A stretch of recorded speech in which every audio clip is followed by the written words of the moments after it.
7 détenus s'évadent d'une prison à sécurité maximale au Nouveau-Mexique. La police d'État et la police locale demandent l'aide du FBI. Commencent alors des recherches acharnées pour retrouver ces hommes dangereux.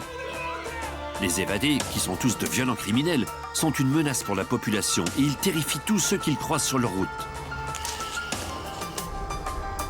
Il faut que les enquêteurs les capturent avant qu'ils ne volent, violent et tuent de nouveau.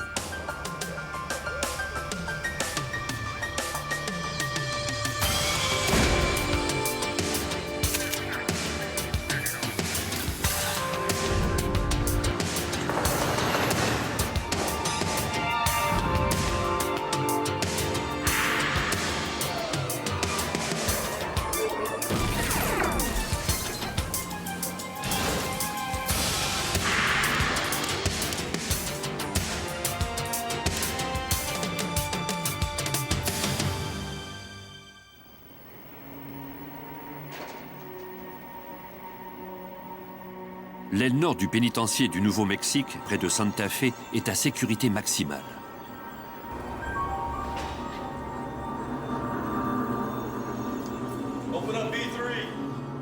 On y retrouve les criminels les plus violents de l'État. Des voleurs à main armée, des violeurs et des meurtriers. En 1987, on avait assigné au meurtrier et détenu William Gilbert la fonction de portier de sa section.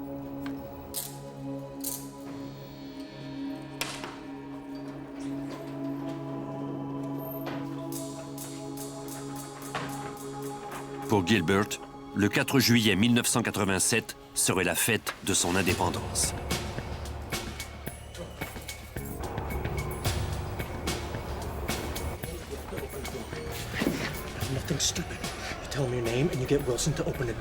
Il entra de force dans le poste de contrôle.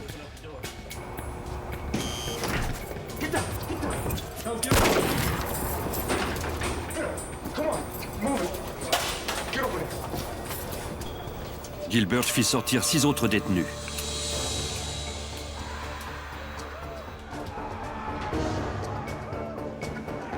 Ceux-ci le rejoignirent dans le poste de contrôle.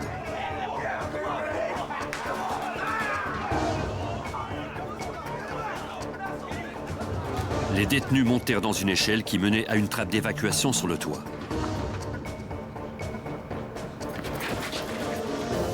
Ils prirent un gardien en otage avec eux. Les détenus marchèrent sur le toit à la recherche d'une issue. Ils cherchaient un endroit où la clôture de l'enceinte rejoignait l'entrée du bâtiment et d'où ils pourraient sauter.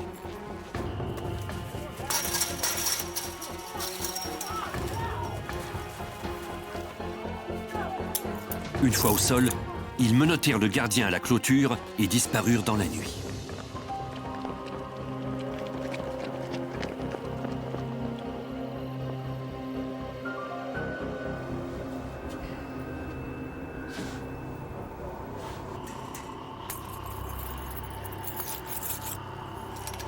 Le gardien se libéra rapidement de ses menottes et alla chercher de l'aide.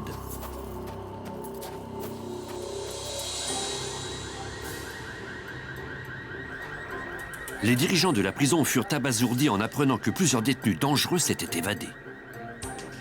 Gilbert avait réussi à mettre la main sur une arme à feu en prison. En moins de 2 minutes, il avait pu franchir le poste de contrôle. En raison de coupures budgétaires, il n'y avait aucun gardien dans le Mirador pour surveiller le toit par où les hommes s'étaient enfuis. De plus, les détecteurs de mouvement sur le toit ne fonctionnaient pas. Les dirigeants de la prison se demandaient si les détenus étaient au courant de ces lacunes ou s'ils avaient simplement eu de la chance.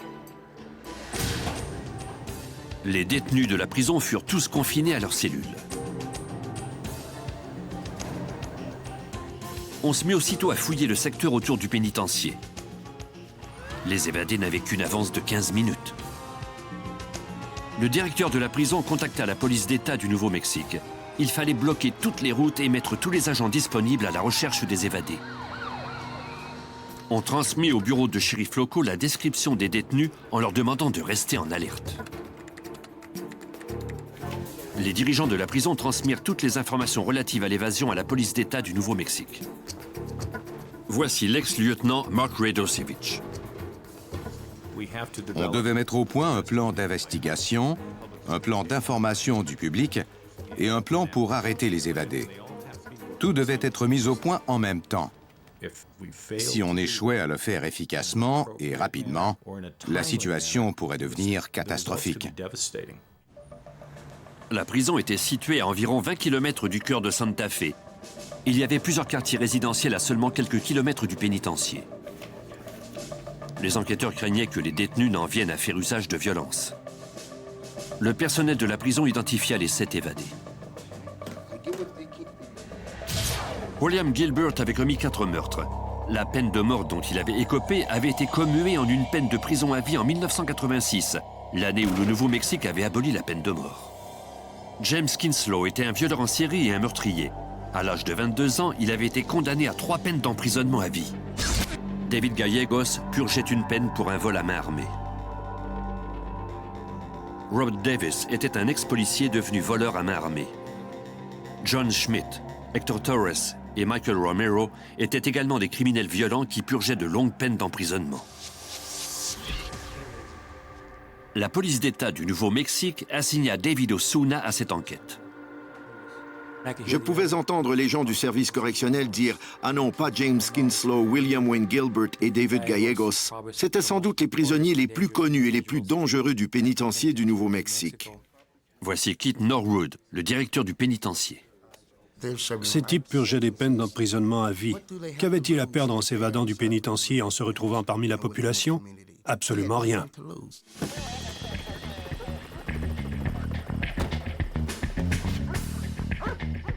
Le facteur temps est primordial quand on doit capturer un évadé. On dispose de 24 à 48 heures pour arrêter ces individus. Après, il y a de grosses chances qu'ils soient sortis de la zone de recherche qu'on a établie. Carlos Maldonado était enquêteur criminel au sein de la police d'État du Nouveau-Mexique au moment de cette évasion. On a ouvert les cellules des évadés pour y prendre certains de leurs vêtements et les faire renifler par des chiens.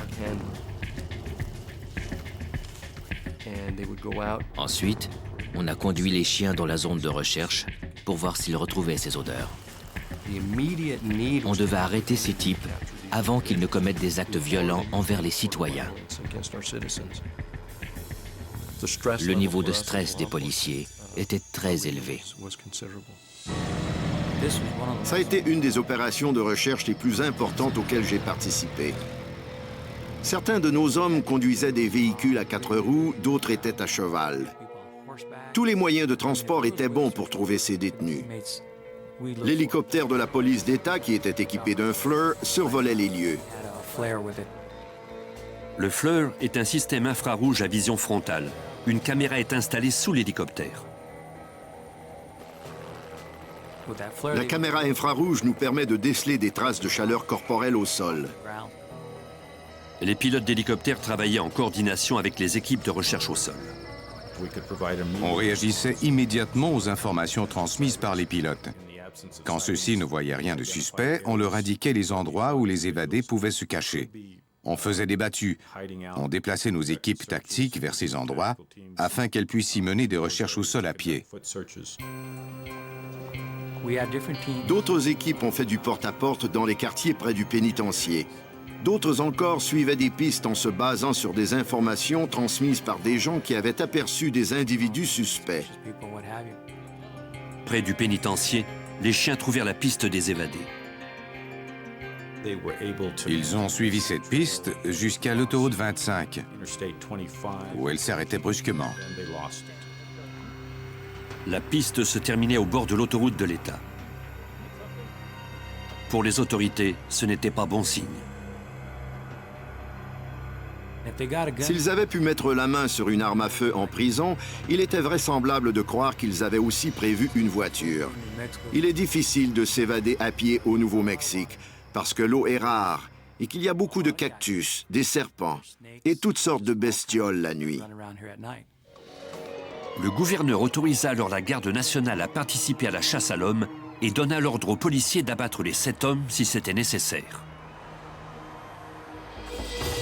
Les enquêteurs savaient que les recherches pour retrouver les évadés ne constituaient qu'une partie de leur tâche. Ils devaient aussi obtenir des informations sur eux. Ils examinèrent les dossiers des fugitifs. On devait analyser les registres de la prison, déterminer combien d'appels ils avaient faits et avec qui ils étaient en relation. Le lieutenant Mark Radosevich. Les pénitenciers conservent des tonnes de documents. On note les noms de tous ceux qui entrent et sortent de l'immeuble. On note aussi le moment où les détenus sont logés dans une nouvelle cellule et où ils se trouvent pendant la journée. Il faut un certain temps pour trouver toutes ces données, mais c'est faisable. Pour l'heure, les évadés semblaient avoir toutes les chances de leur côté. Ces types avaient eu tout le temps requis pour planifier, trouver des stratégies et mettre leur projet à exécution. Carlos Maldonado était alors enquêteur criminel au sein de la police d'État du Nouveau-Mexique. Mais comme on le sait, les meilleurs plans comportent aussi des failles. Et on espérait bien en profiter. Les enquêteurs croyaient qu'au moins une personne avait aidé les détenus à s'évader. Un des détenus avait une arme à feu. Comment cette arme s'était-elle retrouvée à l'intérieur? Est-ce qu'un de leurs complices travaillait pour le pénitencier? On n'en savait rien. Mais on savait que cette arme était entrée dans le pénitencier de quelque façon. On soupçonnait également un proche des détenus de les avoir aidés, soit un membre de leur famille, soit un ami. Ils allaient devoir se changer et trouver de quoi manger. Ils avaient besoin de moyens de transport et de moyens de communication. On devait savoir, aussi vite que possible, qui ces détenus chercheraient à contacter. Il n'est pas nécessaire de faire une analyse poussée pour deviner que seul un membre de leur famille accepterait de mettre en jeu sa propre liberté pour les aider. C'est un dénominateur commun pour tous ces cas, et c'est une possibilité qu'on a examinée dès le début. Les enquêteurs dressèrent une liste complète des proches de tous les évadés. On voulait savoir qui leur avait rendu visite et voir si certains détenus ou membres de leur famille étaient proches d'eux. On a mis beaucoup d'efforts à cet aspect de l'enquête, sans toutefois y consacrer trop de ressources et risquer d'en subir les conséquences plus tard. C'était une tâche colossale. Le FBI se joignit aux recherches. William Brennan était alors responsable du bureau du FBI d'Albuquerque. On peut suivre toutes les pistes qui résultent des recherches, où qu'elles puissent mener. Un agent du FBI peut être envoyé n'importe où en moins d'une heure ou deux, mener un interrogatoire ou recueillir des informations.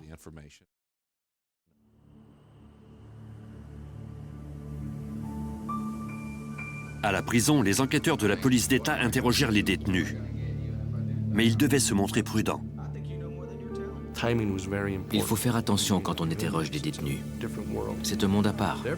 Ces types comptent les minutes que vous passez avec les autres. Ils vous surveillent. Si vous passez plus de temps avec l'un d'eux, ils vont se demander pourquoi. Ils vont penser que l'individu en question a peut-être divulgué des informations. Et leur vie est en jeu. C'est pourquoi on disposait d'une minuterie. Les détenus entraient, on discutait avec eux pendant 20 minutes et peu importe où on en était, on leur donnait alors congé. Les détenus de l'aile nord déclarèrent n'avoir rien su du projet d'évasion. Ces types avaient gardé leur plan strictement pour eux-mêmes. Pourtant, il est plutôt rare que des détenus ne sachent rien de ce qui se trame dans leur territoire. C'était plutôt inhabituel.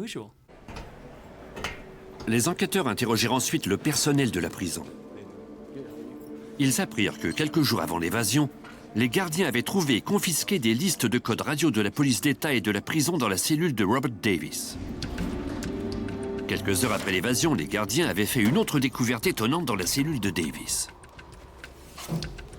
Il s'agissait de cartes aéronautiques et des cartes géographiques du Mexique. On s'est demandé s'il comptait prendre le contrôle d'un avion et se rendre au Mexique, ou s'il s'agissait d'une fausse piste pour nous envoyer dans la direction opposée à celle qu'ils avaient prise. On a envoyé un agent à l'aéroport de Santa Fe. La police d'État mit le personnel de sécurité de l'aéroport en alerte. Le détenu Robert Davis était un homme très intelligent. Cette évasion n'était pas un coup de chance. L'opération avait été bien planifiée, ces individus étaient prêts à prendre des risques, ils étaient très motivés. Les enquêteurs devraient demander l'aide du public. On voulait que les citoyens nous appellent s'ils voyaient un de ces évadés. Les policiers transmirent aux médias les photos signalétiques des évadés et un résumé de leurs méfaits. Il était important que les gens sachent à quel point ces types étaient dangereux pour ne pas les laisser entrer chez eux ou les aider. Les citoyens étaient nos yeux et nos oreilles. Les médias ont commencé à diffuser des reportages sur chacun des prisonniers. Les lignes téléphoniques de la police furent inondées d'appels. Tous ceux qui avaient vu quelque chose d'inhabituel à Santa Fe et dans un rayon de 65 km de la ville appelaient les services de police et les services d'échec au crime pour nous dire ce qu'ils avaient vu. Tout en examinant ces informations, les enquêteurs devaient s'assurer que toutes les issues étaient bloquées. On a complètement fermé Santa Fe. Toute la population, à commencer par le gouverneur, était préoccupée par cette affaire. L'État du Nouveau-Mexique entier était préoccupé d'ailleurs. Les gens de Santa Fe étaient terrifiés. Ils vivaient dans la peur que quelqu'un entre de force chez eux et qu'ils s'en prennent à leur famille. Il pourrait y avoir des blessés, des morts. Pour ma part, je croyais, comme certains de mes collègues, que les détenus se trouvaient toujours dans la région de Santa Fe. On pensait qu'ils n'avaient pas réussi à sortir du périmètre. 2 jours après l'évasion, un homme de Santa Fe signala une entrée par effraction dans sa maison. Les agents trouvèrent alors une combinaison de prisonniers. Cela indiquait qu'au moins un des évadés se trouvait toujours dans la région de Santa Fe. Puis, le même jour, sur un champ de course à 3 km du pénitencier, un gardien de sécurité effectuait sa ronde. Un gardien de sécurité a vu quelqu'un à proximité de la piste de course. Il a obligé l'individu à s'arrêter et après quelques questions, il a compris que c'était l'un des évadés. Il a réussi à lui passer des menottes et à appeler les autorités locales. La police d'État du Nouveau-Mexique identifia l'homme. C'était Héctor Torres, un des 7 évadés. Après cette capture, on croyait que les autres étaient vraisemblablement toujours dans les environs. Un des détenus avait été retrouvé. Les autorités dépêchèrent une unité SWAT à la piste de course pour rechercher les 6 autres évadés. S'ils se cachaient au même endroit, les policiers pourraient les piéger. Mais on pouvait craindre le pire car les évadés étaient extrêmement dangereux. Près de Santa Fe au Nouveau-Mexique, 7 détenus s'étaient évadés d'un pénitencier à sécurité maximale. L'un d'eux avait été remis en détention et une unité SWAT fouillait un champ de course à la recherche des 6 autres hommes. On ne trouva aucune trace des autres fugitifs. La seule piste des enquêteurs était Héctor Torres, l'homme qu'ils avaient capturé. Carlos Maldonado était alors enquêteur criminel au sein de la police d'État du Nouveau-Mexique. Quand on l'a interrogé, il a déclaré qu'il marchait depuis des heures. Il ne savait pas où aller. Il marchait sans but. Il a dit « J'étais si épuisé que je me suis retrouvé devant le pénitencier sans m'en rendre compte. » Torres déclara qu'il ne savait rien du projet d'évasion avant que Gilbert n'ouvre sa cellule. En voyant qu'il était libre, il avait profité de l'occasion. Selon Torres, 4 détenus étaient restés ensemble. Il s'agissait de Gilbert, Davis, Kinslow et Gallegos. Les autres étaient partis dans des directions différentes. Les enquêteurs soupçonnaient les 4 prisonniers d'avoir planifié l'évasion ensemble. Gilbert avait sans doute remis Torres, Romero et Schmidt en liberté pour compliquer le travail des policiers. Voici William Brennan, qui était alors l'agent du FBI chargé de l'enquête. C'était une très bonne idée de la part des organisateurs de cette évasion, parce qu'en libérant ces types qui n'avaient aucun plan et qui ignoraient où aller, cela donnerait du fil à retordre aux autorités qui seraient bien obligées de les capturer eux aussi. 3 jours plus tard, les policiers croyaient que les 6 évadés se trouvaient toujours dans la région de Santa Fe. Il y avait le voleur Michael Romero, le criminel violent John Schmidt, William Gilbert, l'auteur de 4 meurtres, l'ex-policier et voleur Robert Davis, le violeur en série James Kinslow et enfin le voleur David Gallegos. Ces hommes constituaient une grande menace pour les citoyens de la région. Il n'y avait aucun doute que ces types entreraient de force dans des maisons pour trouver de quoi manger et pour s'y abriter. De plus, ils devaient trouver un moyen de transport pour quitter le secteur. Le 7 juillet, les pires craintes des policiers prirent forme. En banlieue de Santa Fe, une adolescente gardait son jeune cousin.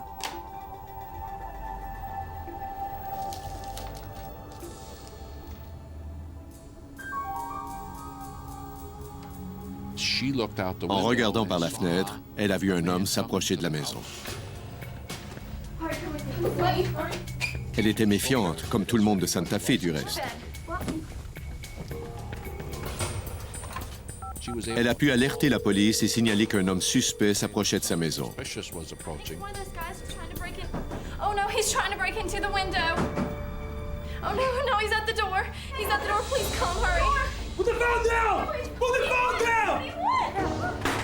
What do you want? I need something to eat. I need some food. Come on. I need some food. Come on. Par miracle, l'intrus s'enfuit après n'avoir pris qu'un pain. Les policiers arrivaient rapidement sur les lieux. Les enquêteurs demandèrent à l'adolescente d'identifier l'intrus.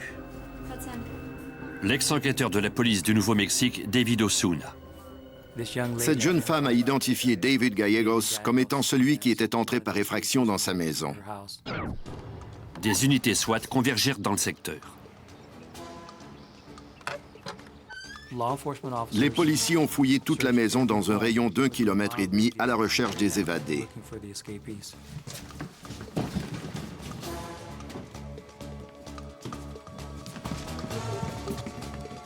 Gallegos et ses 5 complices étaient introuvables. Quand on reçoit un appel comme ça, selon lequel les évadés sont entrés par effraction dans une maison, qu'ils ont volé des vêtements et de la nourriture, cela signifie qu'ils cherchent à modifier leur apparence et leur identité. Ils essaient de se fondre dans la population. Ils iront au restaurant et auront des activités normales. Mais en fait, ils ne cherchent qu'une occasion pour quitter le secteur. Le lendemain, on obtint de nouvelles informations. À 130 km au sud de Santa Fe, un patrouilleur vit un objet étrange à l'arrière d'un camion à plateforme. Il obligea le camion à se ranger. Un homme était caché à l'arrière. Slowly down, slowly. On down. Hands up. On the ground. Get your hands out in front of you.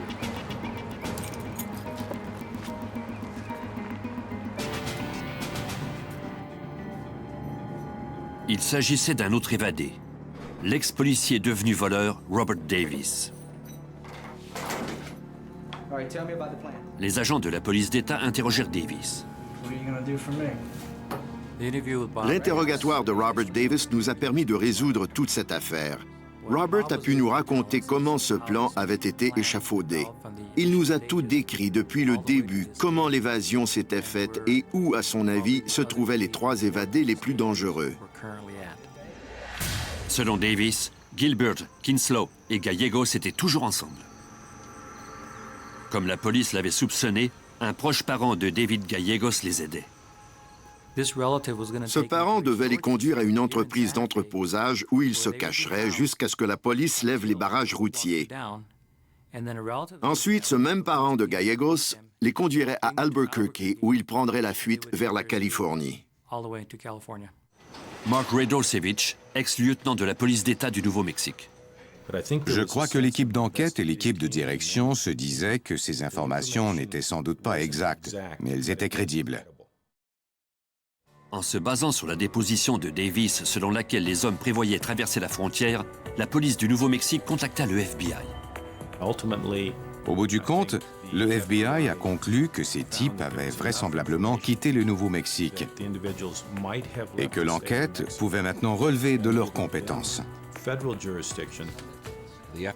Le FBI a décidé de déposer une plainte contre ces types pour fuite illégale en vue d'éviter l'emprisonnement. Cette plainte permit de jeter comme un filet sur tout le pays. Partout aux États-Unis, des agents se mirent à la recherche des évadés. La chasse à l'homme s'intensifia. Au Nouveau-Mexique, Les enquêteurs tournèrent leur attention sur l'entreprise d'entreposage où les évadés se seraient cachés.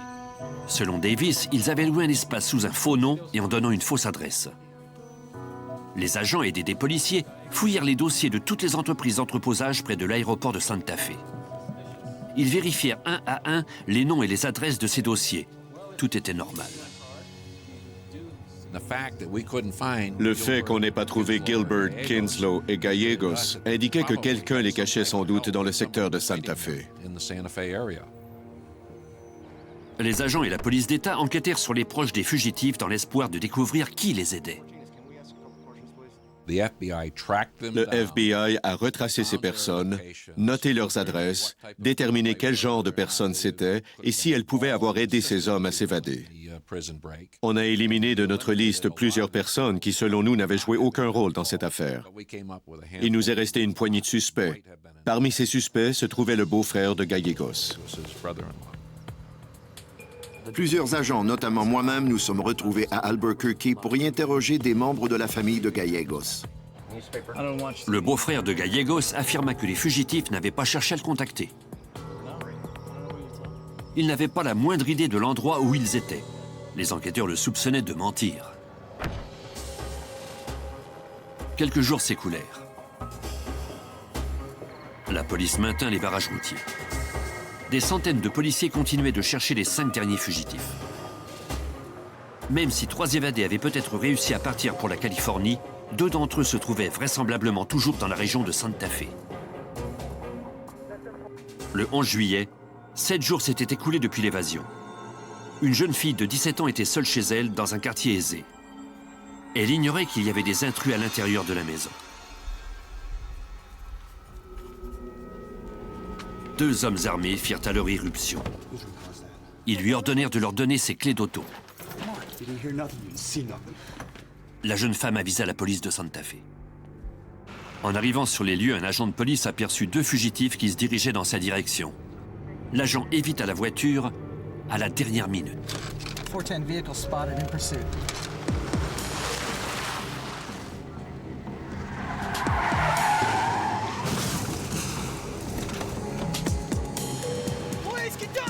Les fugitifs, eux, n'eurent pas la même chance. On aurait pu croire qu'ils étaient blessés parce qu'ils avaient eu un gros accident. Ce n'était pas un petit accrochage. Michael Romero fut capturé. Mais Schmidt parvint à prendre la fuite.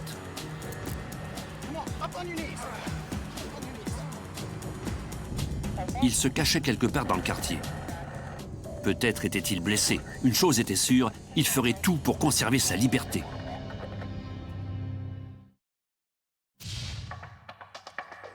Au Nouveau-Mexique, 3 évadés de prison avaient été retrouvés. 4 autres étaient toujours en fuite. Au matin du 12 juillet, un habitant de Santa Fe remarqua une trace de sang qui menait à son garage. Il alerta la police. La maison était située dans le quartier où Michael Romero avait été arrêté et où John Schmidt avait disparu la veille au soir. Les agents suivirent la trace de sang jusqu'au garage.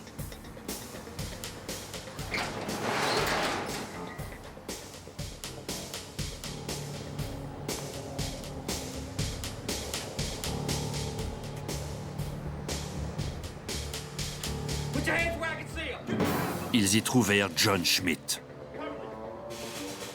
Ce type a été arrêté dans un garage près de la demeure du gouverneur au centre-ville de Santa Fe.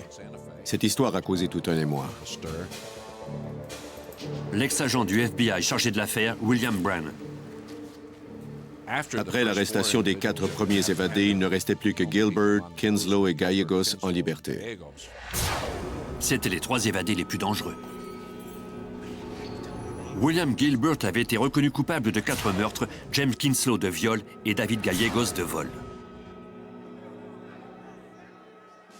Il s'était maintenant écoulé près de 3 semaines depuis l'évasion et les enquêteurs commençaient à manquer de temps et d'argent. Non seulement les criminels les plus dangereux étaient toujours en liberté, mais en plus les barrages routiers monopolisaient beaucoup de ressources. On a finalement décidé de les lever. David Osuna de la police d'État du Nouveau-Mexique interrogea Robert Davis de nouveau. Davis refit les mêmes déclarations. Il insistait sur le fait que les évadés se trouvaient toujours à Santa Fe dans un espace d'entreposage, et je dois dire que je le croyais. Les agents et les policiers continuèrent de suivre leur seule piste. Ils retournèrent aux entreprises d'entreposage de la région de Santa Fe. On s'est alors retrouvé à une entreprise près d'Airport Road.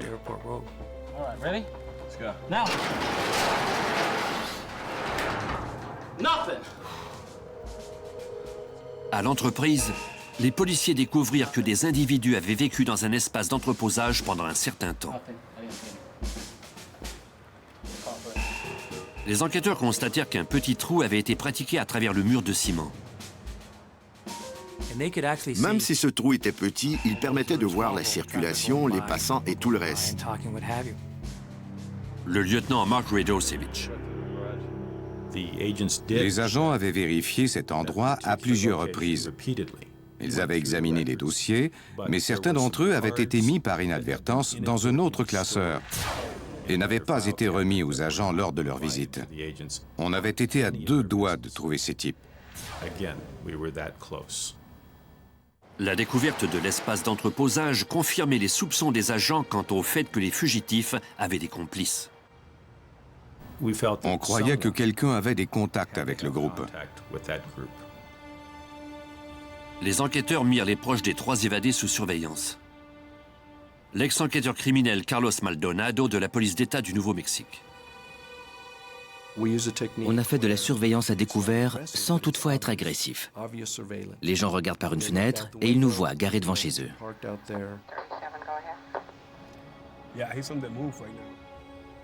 On veut ainsi augmenter leur niveau de stress afin qu'ils commettent des erreurs. Les agents obtinrent également la liste de tous les appels effectués et reçus sur les lignes téléphoniques de certains proches des fugitifs.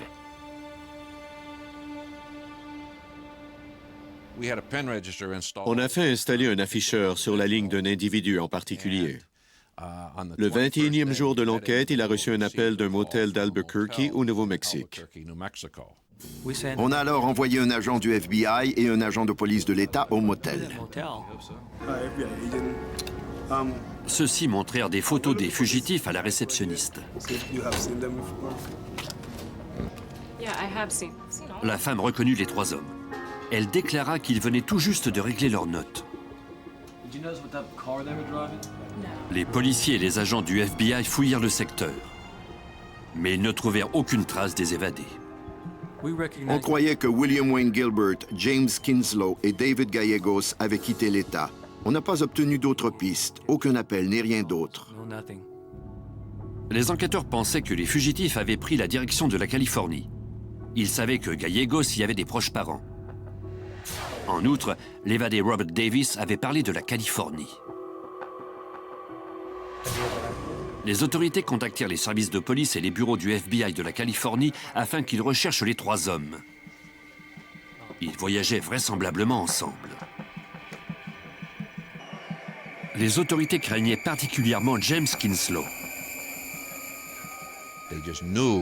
En raison de ses antécédents, il avait tué plusieurs personnes et commis des viols. On pensait qu'il recommencerait. Les craintes des agents du FBI étaient justifiées. James Kinslow, reconnu coupable de meurtre et de viol, était entré de force dans une maison de Flagstaff en Arizona. Il demanda aux occupants s'il y avait des armes à feu dans la maison.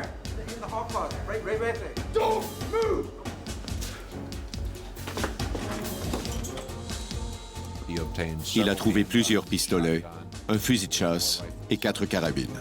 Il disposait maintenant de plusieurs armes à feu. Il força tous les membres de la famille à monter dans la mini-fourgonnette.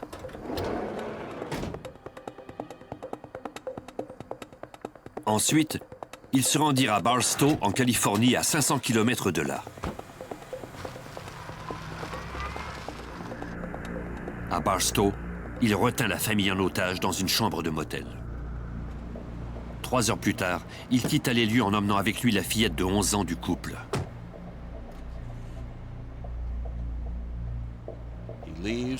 Il est parti avec l'enfant de 11 ans dans leur véhicule.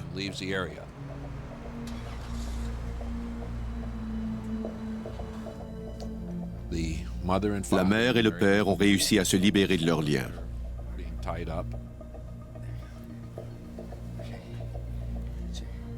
Go get the police, quick. Hurry, please. Ils ont appelé la police de Barstow. Le service de police de Barstow contacta immédiatement le FBI. Le FBI a aussitôt envoyé des agents afin qu'ils cherchent le véhicule que conduisait Kinslow.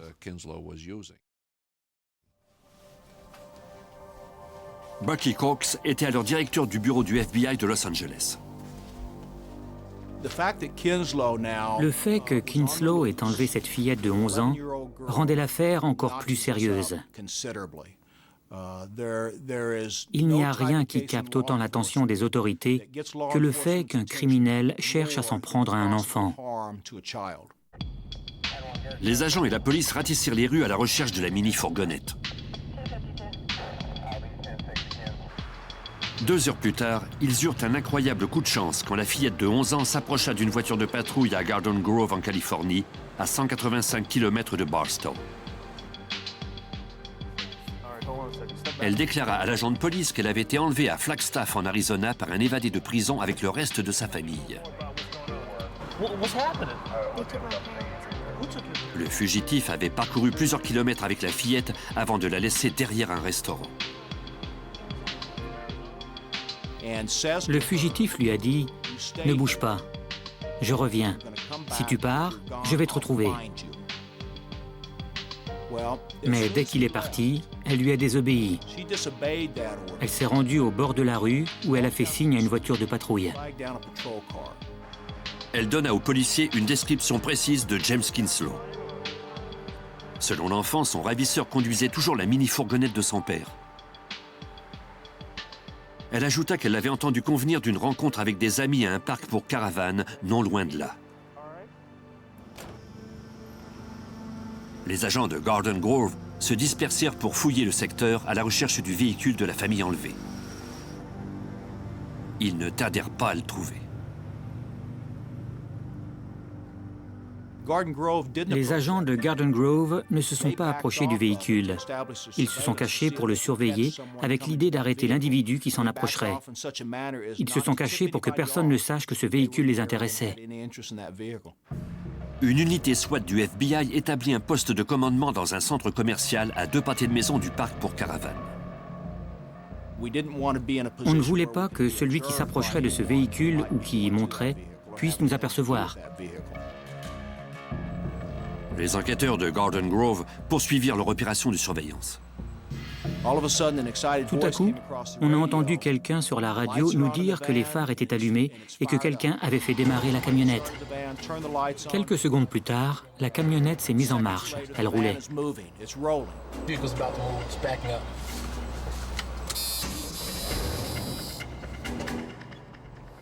Les policiers se mirent à sa poursuite. Les enquêteurs avaient cru que le véhicule était vide, mais apparemment, Kinslow était à bord depuis le début. Le meurtrier et violeur était enfin dans la mire des policiers. Le FBI devait prendre une décision. Devait-on suivre le véhicule au cas où cela nous permettrait d'arrêter aussi Gilbert et Gallegos? Était-il préférable d'arrêter Kinslow sans attendre? Les agents ont alors décidé d'arrêter immédiatement Kinslow. Les agents du FBI et les policiers de Garden Grove cernèrent le véhicule de toutes parts. Il y avait une camionnette devant lui, le FBI derrière lui. Je crois qu'il y avait également une voiture de patrouille de Garden Grove derrière lui.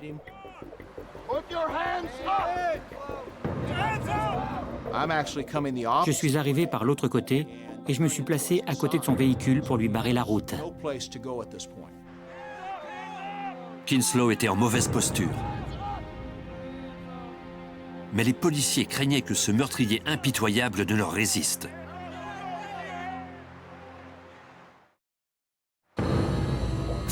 À Garden Grove, en Californie, des agents du FBI aidés de policiers avaient cerné le dangereux fugitif James Kinslow. Ils craignaient de ne pas pouvoir s'en tirer aisément.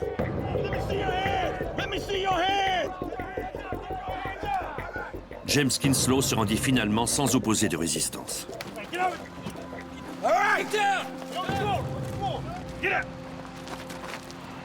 You have the right to remain silent. Anything you say can and will be used against you in a court of law.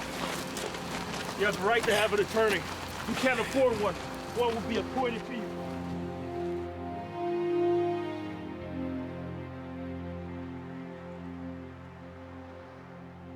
Les enquêteurs firent une découverte troublante dans la mini-fourgonnette. Voici Bucky Cox, alors directeur du bureau du FBI de Los Angeles. Sur le plancher du véhicule, on a trouvé un revolver Magnum 357 du côté du conducteur. Les enquêteurs trouvèrent d'autres armes à l'arrière de la camionnette. Kinslow fut interrogé au poste de police de Garden Grove.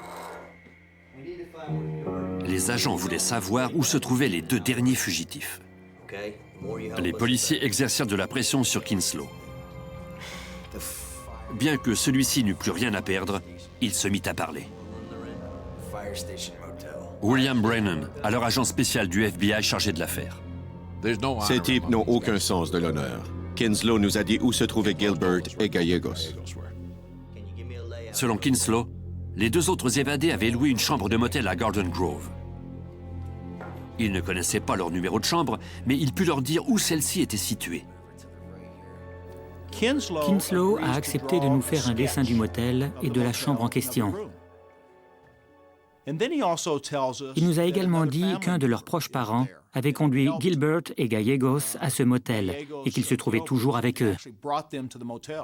Gilbert et Gallegos se trouvaient au deuxième étage. Leur complice était dans la chambre, directement sous la leur. Depuis leur poste de commandement à 2 pâtés de maison du motel, les agents du FBI évaluaient la possibilité de prendre la chambre d'assaut. Les fugitifs étaient armés, ils n'avaient plus rien à perdre. En outre, le motel était rempli d'innocentes personnes.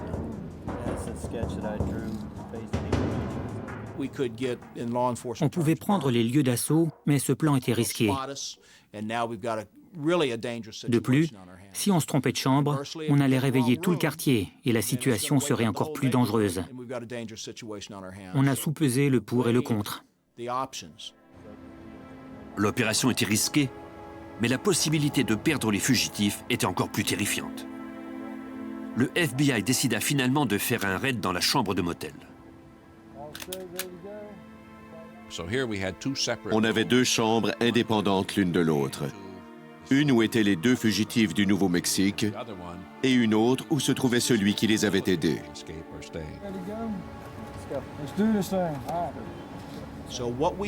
On a décidé qu'une unité SWAT ferait éruption dans la chambre des 2 fugitifs. On frapperait à la porte de la chambre du dessous dès qu'on entendrait la bombe aveuglante exploser au-dessus. À 6h30 du matin, une unité SWAT fit irruption dans la chambre de motel numéro 243. On n'a pas frappé. On a lancé une bombe aveuglante. Ça a désorienté les occupants de la chambre. William Gilbert et David Gallegos furent rapidement mis en état d'arrestation. Dans la chambre, les agents trouvèrent 2 fusils au canon tronçonné, un revolver de même qu'une importante quantité de munitions. Je crois qu'une fois rendus à ce motel, ces types ont probablement pensé qu'ils avaient réussi et qu'ils s'en étaient tirés indemnes. Mais grâce à nos efforts, on les a rattrapés. Les 7 fugitifs étaient maintenant en détention.